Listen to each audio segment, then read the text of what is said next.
Are those nasty, foul-smelling, underperforming beasts gathered around the counter?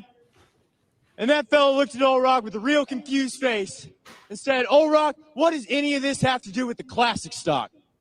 Old Rock just chuckled and said, oh, you said a classic stock? I thought you said laughing stock. That's exactly what we're going to do to him, Mags. Going to beat the ever-living, ever-loving, compound, complex. Fighting Texas Aggie. Tomorrow we bounce back. Fighting Texas Aggie. Happy birthday, Kip. Fighting Texas Aggie. Parsons Mounted Cavalry. Oh, boy. Thanks for ruining my night already. I was looking forward to this one. Who's Kip? Yeah, that was my Kip. question. I mean, happy birthday, Kip. Does Kip not deserve our thoughts and Big ups to Kip. shouts to Kip? What a bunch of weirdos, man. Oh, man. Like, Welcome to Too Much Dip, folks. Can I intro you guys? yeah, please do. While I've got something really nice planned. I just want to say I want to introduce these two fellers. Guy under me, that's KJ, a man who's no longer drinking beer, and the man to my, I guess technically my right, but maybe my left, depending on who you are. That's Mr. 32 himself, Dylan Shivery. Yes. Hi. I was trying to put that behind me, Dave. I am happy to be here, though, despite that terrible intro, or the Aggie that is.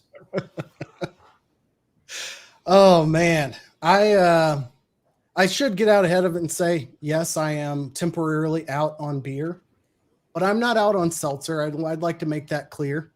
I do my annual physical around this time of year. I got the labs back, need to make sure some numbers are in line. Had the great experience of them saying like, hey, you can have your follow-up appointment this Monday at 2:00 or just wild guess at the next available appointment. KJ, I'm going to guess it was 2 months from now. December 23rd. It's a pretty good guess. Thank you. I was just going to say thank you for dropping your the beer off that you are not going to be consuming at the office. I took a few home.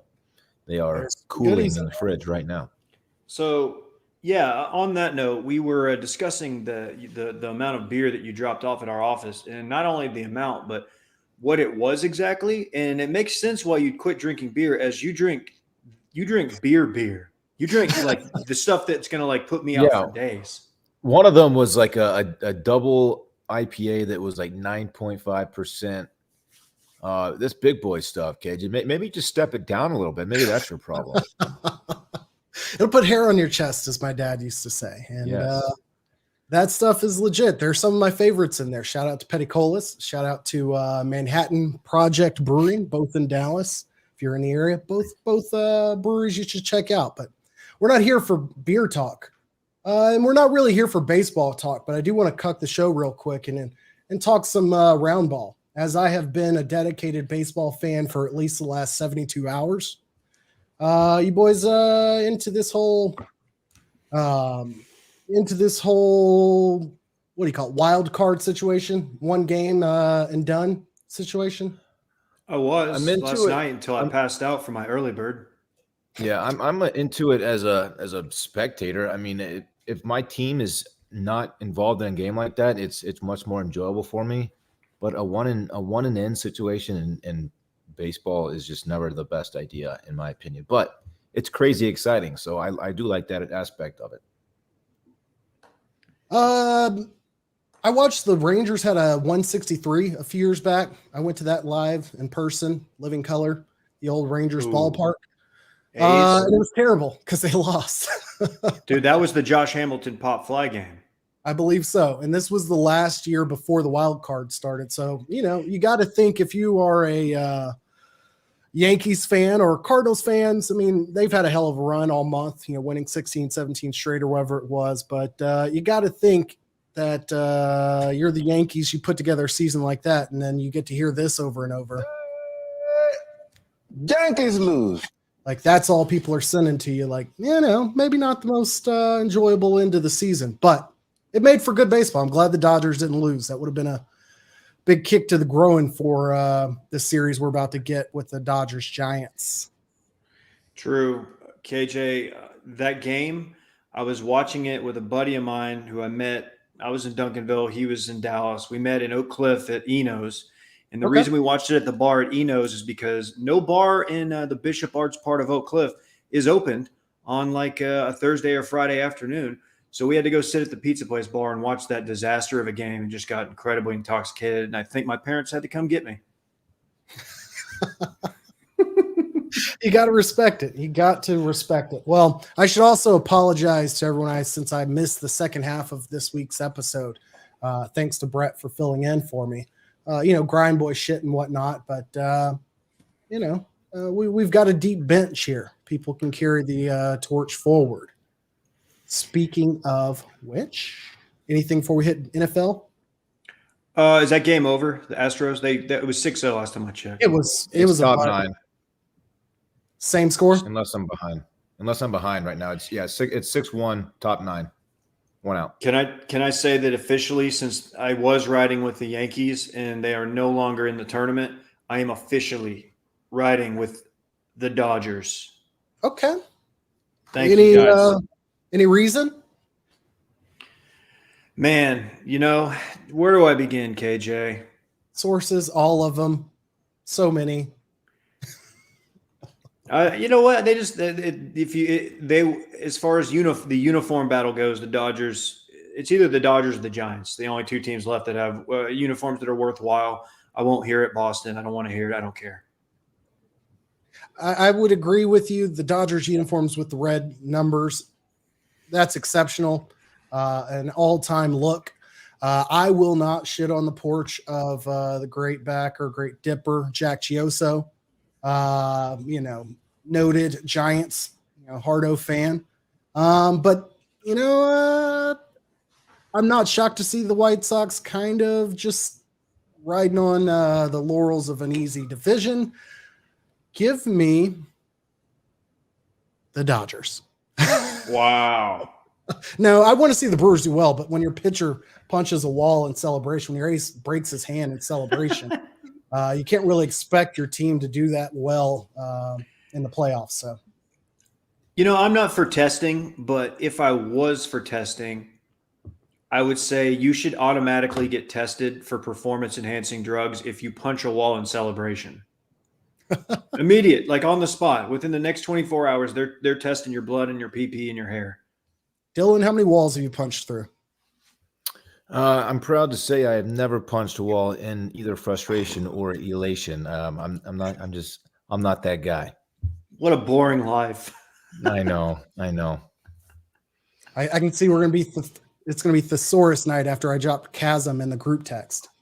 I've thrown a couple of controllers back in my youth. I will say, when I was on the sticks playing probably like NCAA football or King Giffey Junior baseball, one of the two. Fair. Let's push things on to the NFL slate.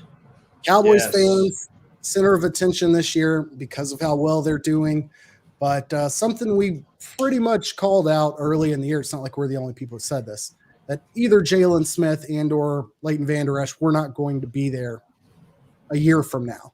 I don't think anyone expected Jalen Smith to get cut after week 4, but he was. Thoughts? Dylan, I'll let you start. I just have questions about the timing of it. I know there's a situation where if he were to be injured during the rest of the season, that would make his 2022 contract guaranteed. So I guess the timing of it is just in case of injury, you might as well cut him now. I'm not really sure on that. I don't hate it. I mean, we've been talking about how he's lost a step since his injury, and he hasn't really been, he was a quick twitch guy, sideline to sideline kind of player. and he hasn't really. I mean, he's had. I think he's already kind of exceeded expectations considering what happened to him coming out of the draft. Yeah, I'm all for it, especially if frees up some cap space next year. I don't like to see him go. I mean, he's by all accounts a good guy, and I do worry about like team cohesion and getting rid of a guy like that may have been like a big piece in the locker room. Of course, I don't really know what goes on, but He does that shower with the guys. That concerns me a little bit. Kind of a team captain kind of guy, calls the plays for the defense kind of guy. So I don't know. I guess we'll see how it plays out. Overall, I'm not too upset. David? Yes, Dylan, I echo those same sentiments. You're right. He was I think universally accepted as like a top 10 pick before the injury, right? Yeah. At least a first rounder. Cowboys definitely reached getting him. They fell in love with the story. And, Jerry's a risk taker. Everybody knows the glory hole story. He had like 1.5 good seasons, and it sucks because I felt bad for him, even though like they paid him. They paid him like before they even paid Zeke. He got paid. So it's not like he, was on some rookie deal still, some second round deal. And the Packers picked him up like immediately, and he'll be fine. He's definitely lost a step. And with the emergence of Keanu Neal and obviously Micah Parsons, and LVE's even having a good-ish year. Then they're going to be fine. I do worry about the locker room stuff because I think people liked him, but I don't know. I guess you can't really factor that in. I think they saved like $3 million on the cap next year or something. Who knows? Yeah, I think it's like 7. Decent amount of money next year. I would say my only concern or issue with it is Leighton Vander Esch, who's good friends with Jalen Smith, which makes sense. They were the linebacking core for the Cowboys last 3 years. Was expectedly bothered by finding out about it on social media and the response being like, oh, this guy deserved it, and all of the negative reaction to his release, basically. A lot of people knock it and they're like, this is what you get paid for. Leighton basically said, like, we don't go around to people's jobs and like critique them and say they should have to switch departments and move across the country. And we're in 50 different states. So I'm interested to see the Alaska team that the NFL is going to field anytime soon. That'd be sick. Better than London. Exactly. Well, yeah, there's a game this weekend there. But my concern isn't with him like being upset or bothered by it, but it is never going to do you any good, like yelling at the fans or media to the media. Like, bitch about that to your agent or to your team or to your coach, like, or to the player who was not performing at a level to avoid this kind of situation. That's kind of my opinion on it. What's wrong with your boy Baker, Dylan? Is he going to be all right? Is this about his? He's got like a labrum issue, or is he just pouty? Like, what's going on with him, or both? Yeah, maybe both. He had a pouty labrum for sure. I saw someone say on Twitter that it was the gigantic chip on his shoulder that ended up hurting it. Yeah, that was us. That he placed there himself. Was that too much to do? I think Landry tweeted that. Is that Landry? That might have like been from Landry. this Good person. job, Landry. Yeah, and that's funny. That's great. Yeah, I was wondering like why he posted that story, calling out the haters again, and I'm like, dude, y'all are having a great year. No one thinks you're bad anymore. Like you are a good quarterback. What is this? What is this? He's got to give it up. It's the lamest thing of all time. I did see that the story that was discussing his injury on ESPN, ironically, the video tagged to the story was Bart Scott saying Baker Mayfield's the most replaceable quarterback in the NFL. And if you feel the need to go on your Instagram story and like respond to Bart Scott, like, come on, man. Can't wait. Grow up. Again, I don't know what his issue is. Hopefully he's healthy enough to be successful because I think he's a fun quarterback to watch. He's better in progressive commercials than he is in any other facet of his non-football life. I just don't want to be around when we get Baker Mayfield cast during Monday Night Football in 2034. Oh no, dude, I'm so in for that. I'd rather him be the host of like the blind dating show or something, and all the dates take place behind a cheesecake factory. Okay, that is a callback to an incident in his life that has not been confirmed nor denied, maybe denied. Okay. It's not a Perkins. How about that? It's not a Perkins. And there's other things on here, but you guys just want to hop into No. I just wanted to see before we hop into college football, which is pressing. Urban Meyer's still got a job. Interesting, KJ. Did you guys honestly think he should, or I don't know that there's reason enough to fire him, with the one exception of him not flying back to Jacksonville with his team. I don't care that his like public apology wasn't entirely truthful. I don't care, that he was, it's a bad look, but like, so be it. He didn't drink and drive. He didn't break any laws. And by all accounts, the house is okay with it. How frowned upon is that? I don't know if that's like how uncommon that is in the NFL. That part is not what bothers me. Which part? The flying back part? Yeah. I've got that question too, to be honest. Yeah, I don't know. I don't know how frowned upon that is, so I don't really know how to speak to that. But if there was a situation where honestly everybody else flew back, but he didn't, that sucks, I guess. Until the second video was released, which was like after his initial apology, I was like, he didn't really do anything that terrible. Like someone was grinding on him, and he wasn't like he was participating in it. I mean, not to say that's okay. I know it wasn't his wife, but the second video, it's like, okay, he was getting a little touchy-feely. That's a bad look. It's embarrassing for the organization, really. Feeling on the booty.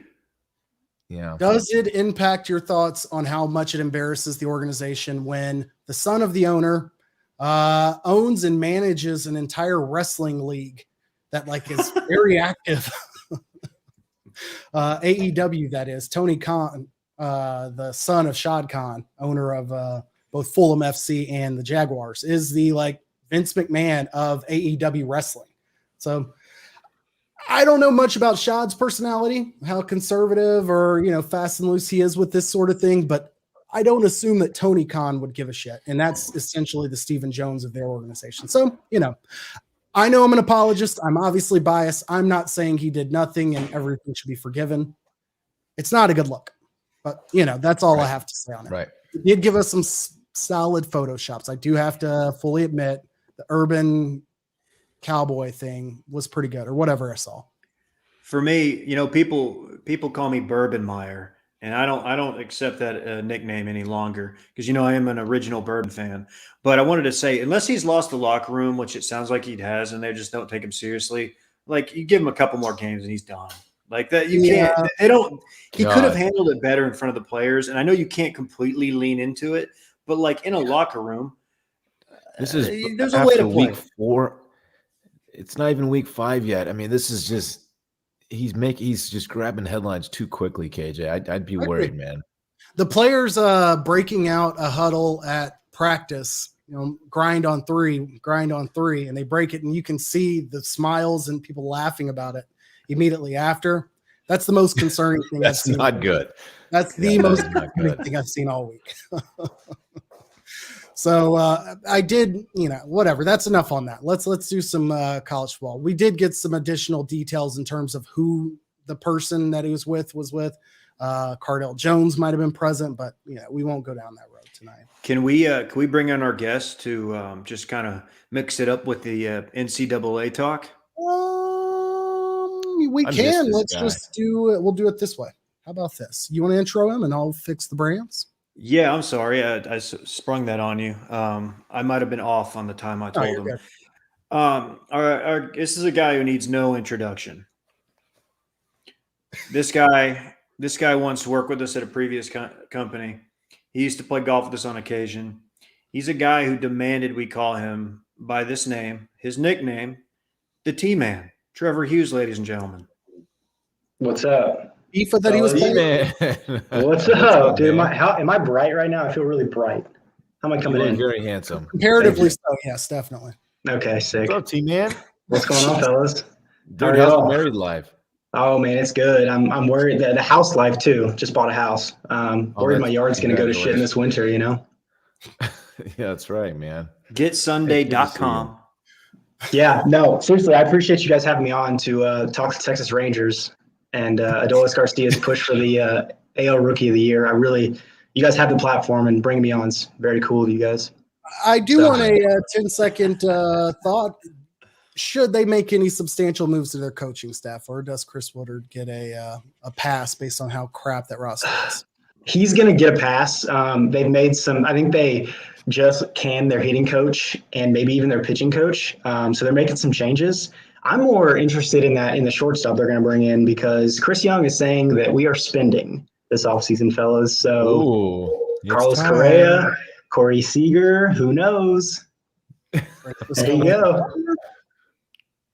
Exciting times. I'm excited. Yeah, I'm excited. It was a tough year. It was a tough year to be me. I watched probably the most baseball games I've ever watched. Probably about 75% of all the games. How could you watch that?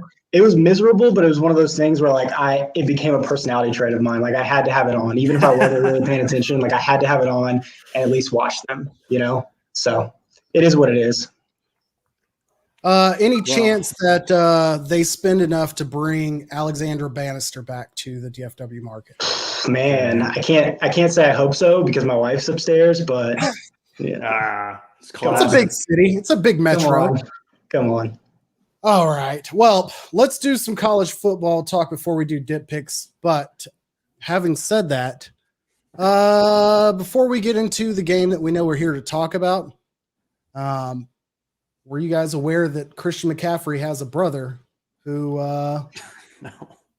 Or is it Ed McCaffrey's brother? It's Christian McCaffrey's brother. Christian McCaffrey's brother. If you're talking about what you think I'm talking about. Unless Christian McCaffrey has an uncle who's like 5 years younger than him, I doubt it's him. Probably his brother. Hey man, I didn't do his 23. It's possible. He's a coach for the Northern Colorado Bears or something of the sort, and apparently was getting ridiculed on the sideline for his pants being too tight and or too small. Decided to break the clipboard and casually toss it directly at the person that was heckling them, and it hit the person. Yeah, you can't do that. I got to say though, as somebody who's been ridiculed for wearing tiny pants, it hurts, man, and sometimes you lash out.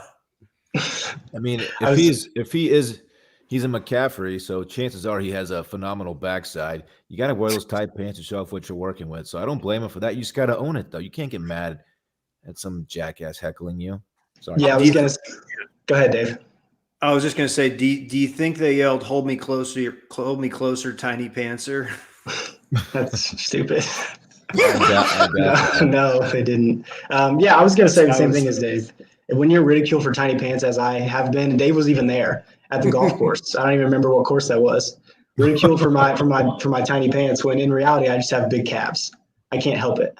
Okay, you are a big calf guy. Can't confirm the T-Man's calves. T-Man's legs put mine to shame. I remember. We spent a lot of energy on Gary Patterson last week, but he decided to continue to run his mouth and explain why he didn't get enough touches to what was the number one running back coming out of his recruiting class in Zachary Evans, by saying we wouldn't give him 35 carries like that running back down in Texas, referring to Bijan Robinson. Dylan, any issue with G-Pat taking an L and still talking about your team? He needs to shut up. I mean, there was a moment or two during that game where I was like, man, he's getting a lot of carries, especially late. That was a little concerning. But I went and looked at how many carries he's gotten throughout the season. Through 5 games, these are his carries: 20, 19, 13, 18, 35. So that game is very much an anomaly. The workload is fine so far. He's whining, and he got called out for not running his horse enough. And he is so miserable. What's up with this guy? Watching him coach, he's the most miserable SOB I've ever seen coach a football game. It's terrible. It's I will say this, he definitely deserves a lot of credit for being able to put together a program and a defense that could slow down spread offenses for a little bit. But he's been running on the fumes of that legacy for a long time. And it's almost like I'm trying to not have my NFL coach take the flack for how much bad shit players he's coached has done. And Gary Patterson deserves it all. But whatever. Two different leagues. He should have run Evans board. Evans is legit. That dude can run. You know, I was looking at this Bijan Robinson guy. He's got more carries than Dylan on the basketball court. That's so bad. I think Dave's higher on Bijan than anybody else. He loves this kid. He's the best. He's the best running back in the country. Probably the best player, maybe. I won't go that far. But he's a hell of a running back. Other notable games this weekend, because I definitely want to leave some proper space for what's happening in Dallas. Arkansas Ole Miss, we'll talk a little bit in dip picks. I did not include Georgia Auburn in dip picks because I think Georgia's a monster. There's not much to say about them. It's going to be ugly. I didn't think it was worth picking, but I still think they should probably be ranked number 1 with Alabama number 2. But whatever, neither here nor there. We got a complaint that we didn't talk enough Big Ten football. So anybody want to give a good 30 seconds on all the exciting and great things going on in a conference that's just kind of in 4 teams in the top 11 by attrition? I like Penn State.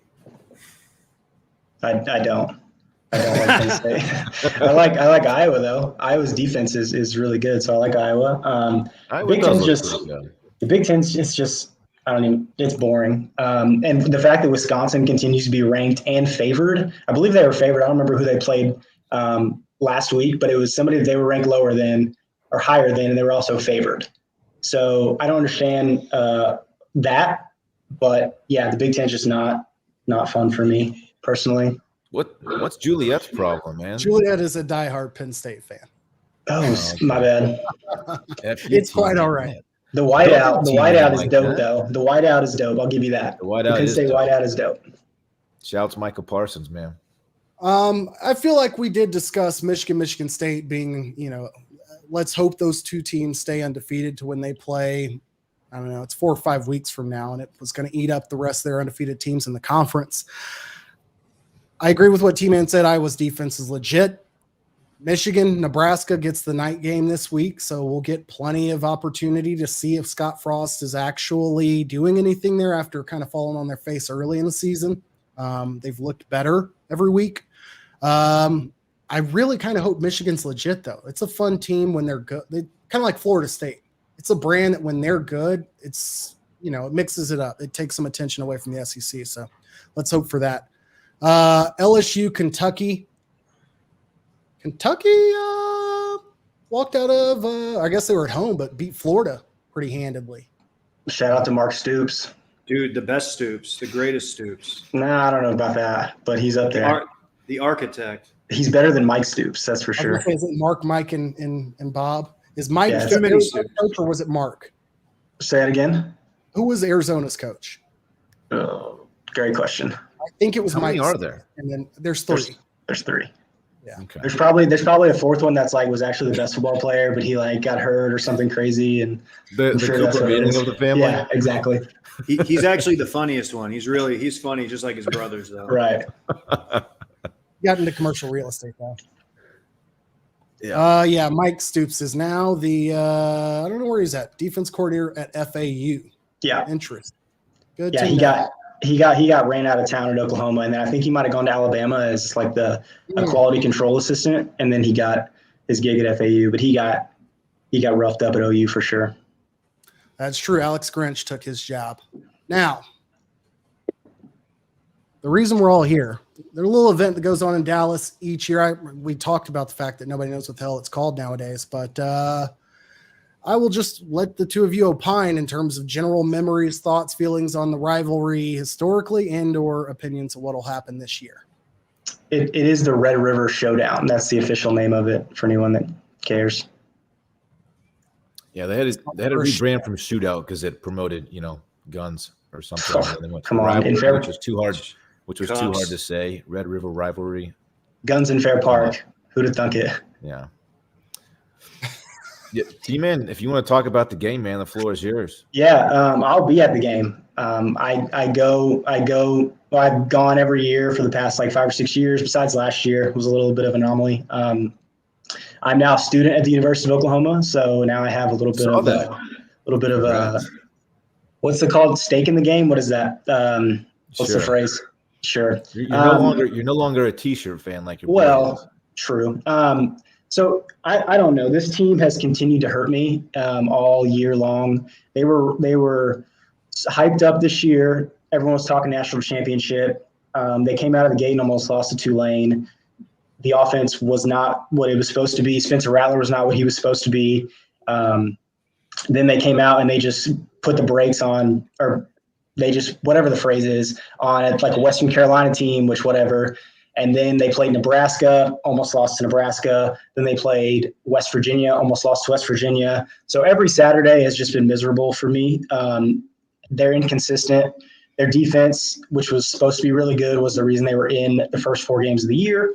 And then their offense was bad against Kansas State last week. Their offense was near perfect, and their defense was horrid.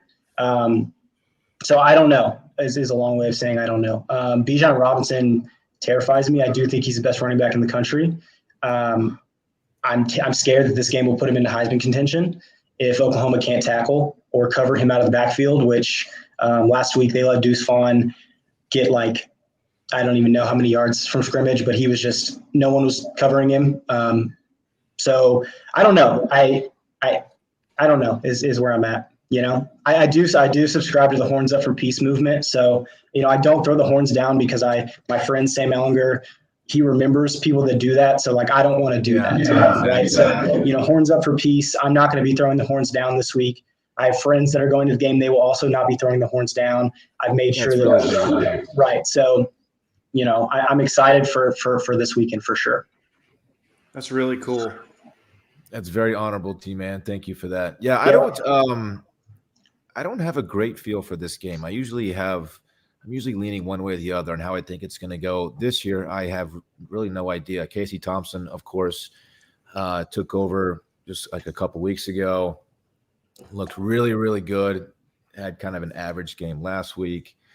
I don't really know what to expect. OU, I expect it to be better, obviously. Yeah, I don't know what's going to happen here, which is I'm kind of more excited because of that. I think I will be pleasantly surprised if Texas wins and not so shocked if they lose. So, yeah, I don't know, man.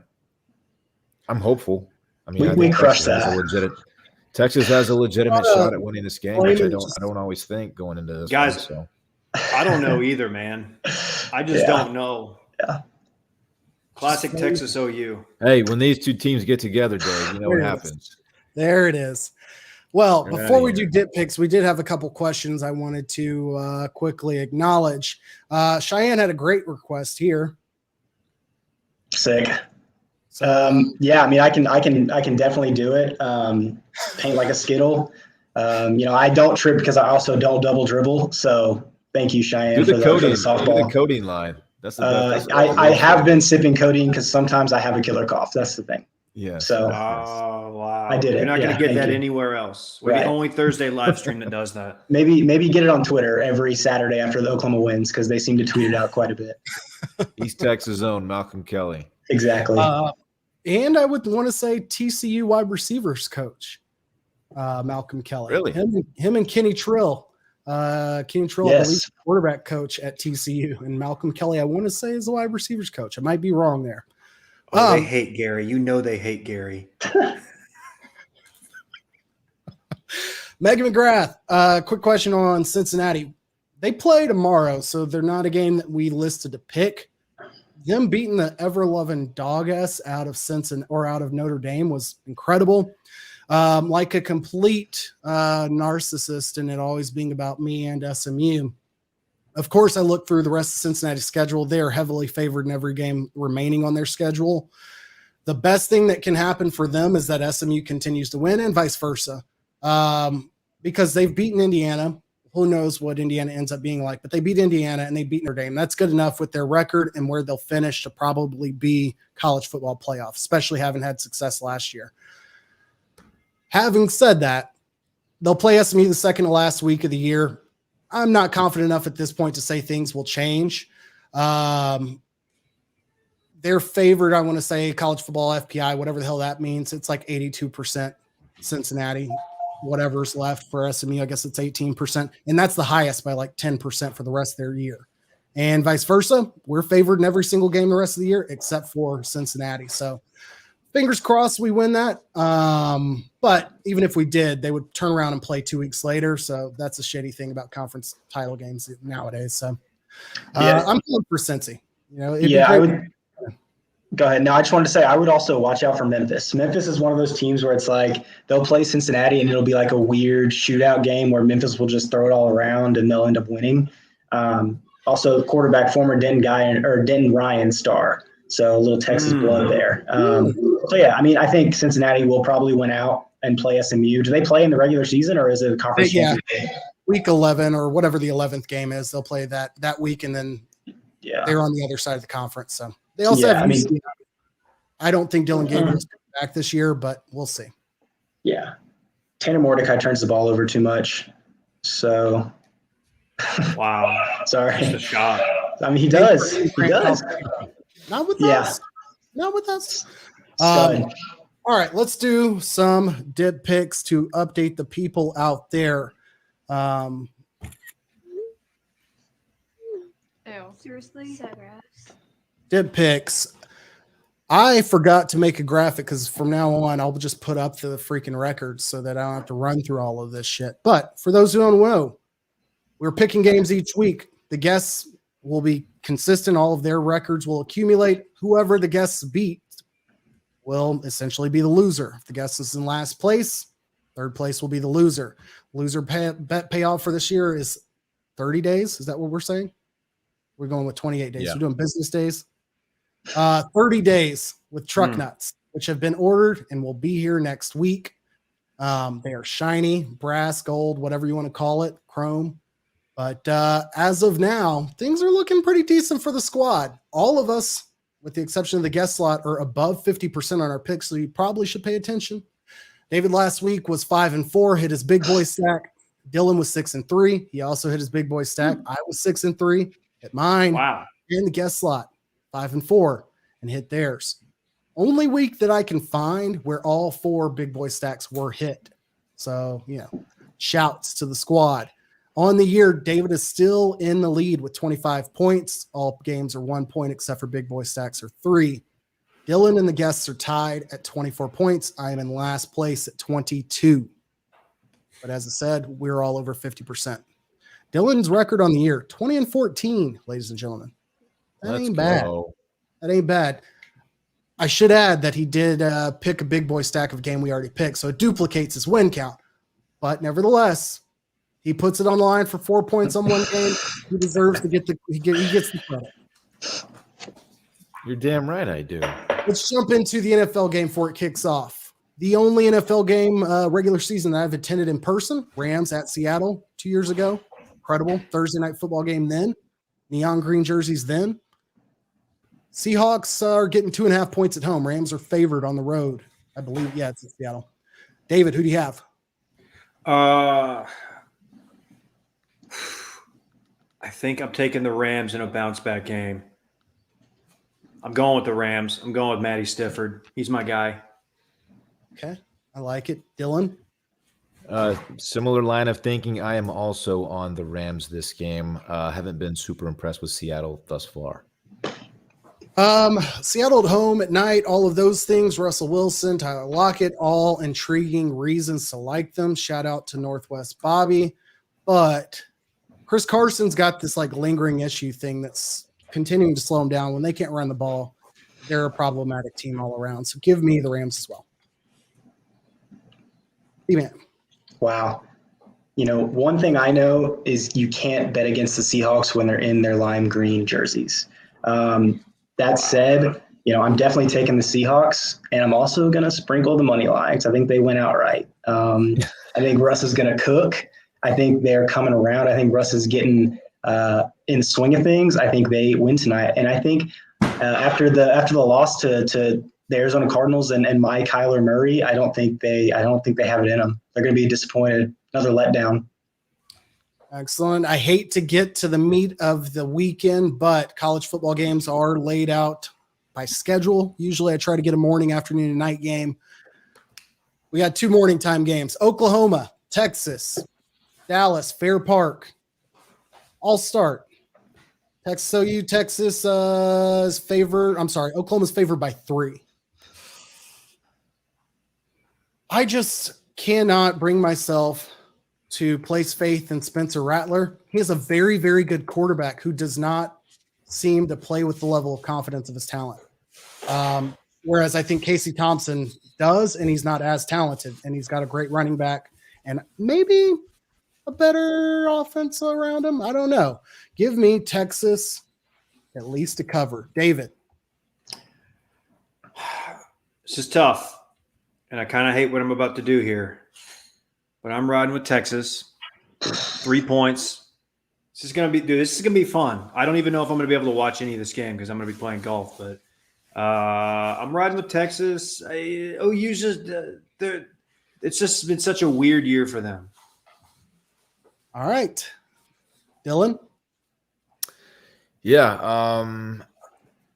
I hope Texas can get some pressure on Spencer Rattler. I think they'll be able to get enough to rattle him, no pun intended. I think Texas covers. I'm not confident enough to say Texas pulls us out.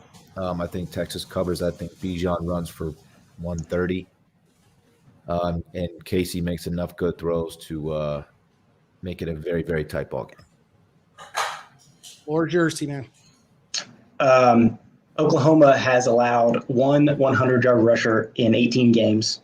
I think this game is going to come down to whoever can establish the run and kind of dominate the line of scrimmage. Oklahoma's offensive line has struggled, but this past week has given me faith that they've kind of figured it out. We'll see. I don't feel great about the game. I'm excited, but I don't feel great about it. I think Oklahoma wins 35-31, so they do cover. This guy. Horns up. I forgot to hit this button earlier. It doesn't apply after that. Exactly. Shout out to my boy Sam. Forever in our hearts. Also in the morning slate, this is the game I replaced Georgia-Auburn with because I think it's just funny to see the consolation bracket after 2 ass whippings last week. Arkansas and Alabama, or Arkansas Ole Miss. At Ole Miss is favored by 5.5, number 13 at number 17. T-Man. Yeah, I think this is a game that after both teams just getting trounced by the best 2 teams in the country, I think the loser of this game falls off a cliff, and they just have a very bad season. I think Ole Miss can outscore Arkansas, and I think the key to winning the game is scoring more than your opponent. So I think for that reason, I'm picking Ole Miss probably by 2 touchdowns. Ooh. Spicy. Yeah. David. That's a feisty response. I like that. I like Arkansas bouncing back.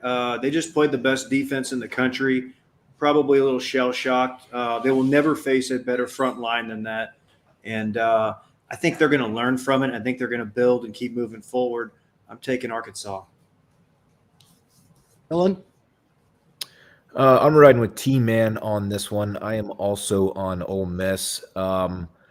I think Arkansas they got whipped so badly that they like back. It's like drawing board type stuff. They I don't know. I feel like their confidence is completely shook. And yeah, I got Ole Miss. I'm only taking Ole Miss because the better quarterback. I really have no real feeling on this game because I just don't know Arkansas. Arkansas overperformed by beating Texas, and I think that got them a lot of attention. Texas A&M, not good. I didn't even play the clip of ESPN also talking about that. But I don't think that win should have garnered Arkansas as much attention as they got. But I'm going to ride with Ole Miss here. We have Penn State, number 4, at number 3, Iowa. Probably the game of the week, just given the rankings. Again, going to Iowa, but not playing at night. Not a good move. You need it to be nighttime. You need to be able to do the third quarter wave to all the kids at the hospital nearby. They could do a blackout in Field, Kinnick Stadium, whatever it's called. I'll go out on a limb here and say, or I should also say, Iowa is favored by 1.5 at home. Give me Penn State. T-Man. Yeah, I got Iowa at home -1.5. I think Sean Clifford enjoys turning the ball over, and Iowa has 16 turnovers in that's right, 5 games, which is ridiculous that this early in the season. So I think it's going to be a low-scoring game, and I think Iowa wins. Dylan.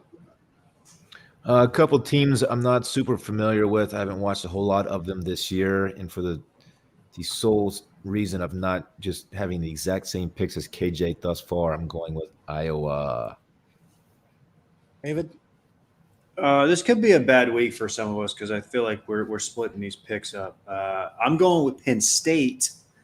I hate to do it to my guy Zeege. I know Zach Johnson will be there, probably painted up, probably shirtless, maybe with a hat on backward and some M frames. But I'm riding with Penn State. Huh? That's the banana pancakes guy? Yeah, that's him. Number 9, Michigan at Nebraska, ABC nighttime game. Scott Frost and the Huskers are getting a safe place to hide, and 3.5 points at home. Dylan, who do you have? Yeah, I've watched Nebraska play at their worst this year, and I can't get the image of them just being absolutely terrible out of my head. I know they've kind of had some semi-impressive games since, but I'm all over Michigan here. I am as well, only out of hope that maybe – I don't know. I'm just going to ride with Michigan. I want to see Michigan do well just because I like adding that to the college football landscape. Not a good reason at all. Don't go to Vegas with that pick. T-Man. Yeah, the only thing I wrote down for this game is what is this line? How does Michigan? How are they only favored by 3.5 points against Nebraska? They're undefeated. They've looked good. Why are they only favored by 3.5? So I'm taking Michigan, and I think it's going to be by a lot more than 3.5. David. Here we have 2 coaches who I did not expect to be coaching at this point last year, honestly. Maybe even the year before. I guess you'll give Scott Frost a little bit more than time. But I'm riding with Michigan. This is a weird line. But Nebraska – the only start to finish Nebraska game I watched was week 1. I know they're better than that, like Dylan said. But that was so bad that I do not – their quarterback – I forget his name. He's had some exceptionally bad games. I know he got hurt at some point, but I don't think he was out for the season. But, yeah, he played better against they covered against somebody last week. That's not good info there. He looked like a Heisman Trophy winner against Oklahoma. So take that for what you will. The game I'm thinking of, actually. He looked very, very good in that game. Over the NFL, quickly, we have Packers at Bengals in the morning slate. There is a London game. I believe it is the Jets-Dolphins, ? No, Jets-Falcons. At 8:30 Central, 7:30 Eastern. So what a shit game that is. Here's a turd. You're up. Thanks. Sorry, buddy. You can watch F1, you can watch soccer, you can watch Matty Ice and Kyle Pitts. But at noon Central, we have Packers at Bengals. Packers are only favored by 3 on the road. David.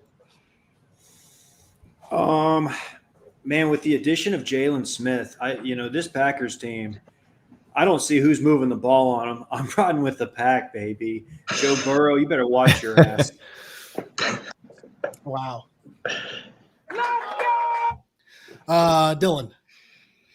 Yeah, Burrow is starting to look like the guy we thought he would be. He's pretty impressive. But the Packers they've kind of hit that gear that I don't know. I think Packers win by 8-10. So I'm on the pack. That's a lot of points in the NFL. It is, David. Give me the fade. I don't know what the weather is. I don't know why, but I know a lot of bad shit's happened to teams visiting Cincinnati recently. So I'm going to take the Bengals. T-Man.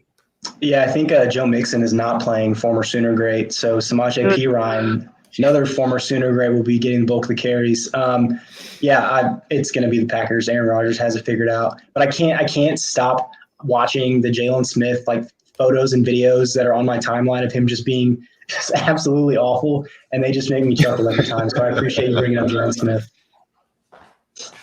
Browns at Chargers. We have the potentially torn labrum of Baker Mayfield at Justin Herbert. Afternoon slate. Chargers are favored by 2. They had that weird game against the Raiders with the lightning delay under their new stadium. Doesn't matter. Chargers are good. I think they're good. The Browns defense is exceptional, but I will take the Chargers here. Hey, man. What's the line again? Chargers are they're favored by 2. Sorry. Well, you know Baker Mayfield does have a torn labrum, so take that for what you will. You know, he's still going to play through it because he's a warrior. He's fought through so much, overcome so much. So I'm just really proud of him for what he's been able to do. You got to give me the Brownies, please. Oh, Browns, correct. Yes, sorry. Dylan. Despite the gigantic chip on the torn labrum shoulder, I think the Chargers win this one. I still laughed that there was a weather delay with an indoor stadium. But I'm on the Chargers -2. David. Give me the Herbie show. I'm riding with the Chargers. Let's go. All right. And to wrap us up before Big Boy Stacks, we have game of the week probably. Bills at Chiefs. It is Sunday night, and like a smart human being, Sunday night. the button is back. Bills at Chiefs. Chiefs favored at home by 2.5 points. David. Chiefs at home. This is a statement game. Riding with the Chiefs. I don't know. It's going to be a good game. I'm pretty rocked up for it. There you go. Rock of the week. Dylan. Chiefs bounce back. They win the game here, but they win it by 1 point. So I'm on Bills +2.5. Give me the Chiefs. I think the Bills are for real. I think the Bills will be in the AFC Championship game, probably playing the Chiefs. Who knows? But I don't think they win this one. T-Man.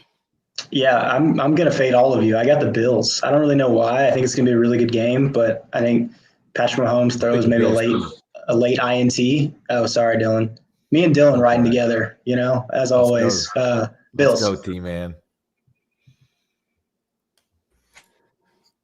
Sorry about that. I screwed that up, David. Go ahead. Do we know if Cole Beasley has gotten in the booth and laid down any bars before this game? Just because that could change things, and I reserve the right to change my pick.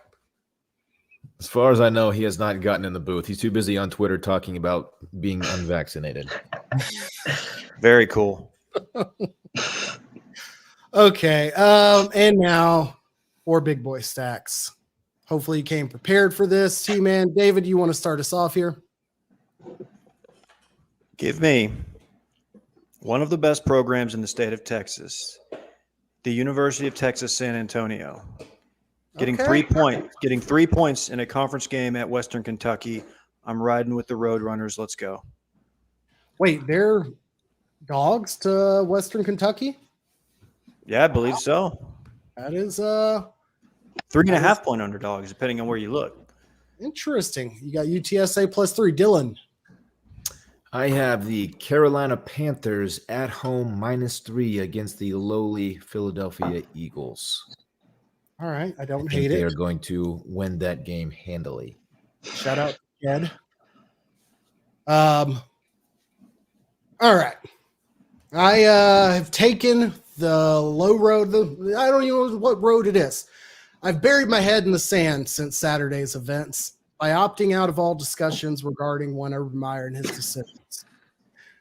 They play the Tennessee Titans, one of their first division games of the year. I think they played Texans to open up the season. This is their biggest opportunity to make a statement against a half-decent team in their division because they haven't played the Colts yet. They've only covered against the Bengals. They've looked better and better each week. And then the last week happened. In a time of stress, I will ride with my team. I will support the Jaguars. They're getting 4.5 points at home versus the Titans. Give me the Jags. That's all I got. That's a classy pick. You got to win one, right? No. KJ, no, I'm lose by less than 4.5. Or is it 4? for the record. According to DraftKings, it's currently 4, not 4. Okay. There you go. I'm sorry. I won't take the extra half point. You're right. No, it's fair. It's a big point. Big half point. It's fair. That's very fair. T-Man.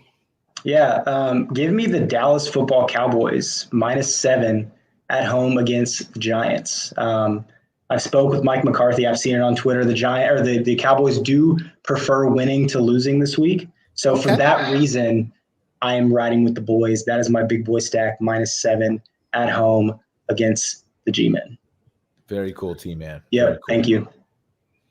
T-Man, where can the people find you?